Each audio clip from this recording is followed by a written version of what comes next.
स्याल र अङ्गुर। एक दिन गर्मी लागेको सुन्दर दिउँसो एक भोकाएको स्याल जंगलमा खाना खोज्दै हिँडिरहेको थियो। ऊ बिहानदेखि केही पनि नखाई हिँडेको थियो, त्यसैले उसको पेट निकै भोकले कराइरहेको थियो। स्यालले जंगलका धेरै ठाउँहरू खोज्यो, कहिले झाडीहरूमा, कहिले रुखमुनि, तर उसले खाने जस्तो केही पनि भेटेन। हिँड्दै जाँदा ऊ एक सुन्दर बगैँचाको छेउमा पुग्यो। बगैँचा निकै हरियो थियो र त्यहाँ धेरै रुखहरू थिए।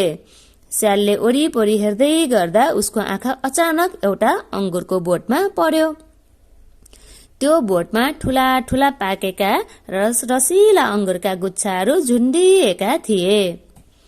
स्यालले ती अङ्गुर देख्ने बित्तिकै निकै खुसी भयो।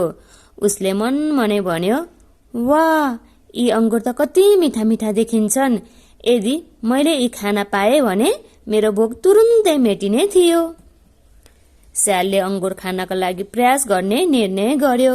उसले पहिलो सानो उफ्राइ गर्यो, तर अङ्गुर निकै माथि थियो। उसले फेरि अलि बल लगाएर उफ्रियो, तर अझै पनि अङ्गुरसम्म पुग्न सकेन। स्यालले हार मानेन। उसले फेरि धेरै पटक जोर लगाएर उफ्रिन थाल्यो। कहिले दायाँतिरबाट, कहिले बायाँतिरबाट उफ्रेर अङ्गुर टिप्ने कोसिस गर्यो, तर अङ्गुरहरू अझै पनि उसको पहुँचभन्दा माथि थिए। धेरै प्रयास गर्दा स्याल निकै थाक्यो। उसको सास छिटो छिटो चल्न थाल्यो। ऊ केही बेर रुखमुनि बस्यो र फेरि अन्तिम पटक उफ्रेर अङ्गुर समात्ने प्रयास गर्यो, तर यो पटक पनि उसले अङ्गुर समात्न सकेन। अब स्यालले बुझ्यो कि उसले जति प्रयास गरे पनि अङ्गुरसम्म पुग्न गाह्रो छ। अन्त्यमा ऊ निराश भएर त्यहाँबाट फर्किन थाल्यो। फर्किँदै गर्दा उसले आफूलाई सान्त्वना दिँदै भन्यो, यी अङ्गुर त पक्कै पनि अमिलो होलान्। यस्ता अङ्गुर खानुभन्दा त नखानु नै राम्रो।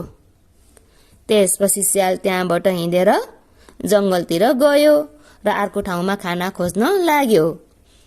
हामीले यो कथाबाट के शिक्षा पाउँछौं?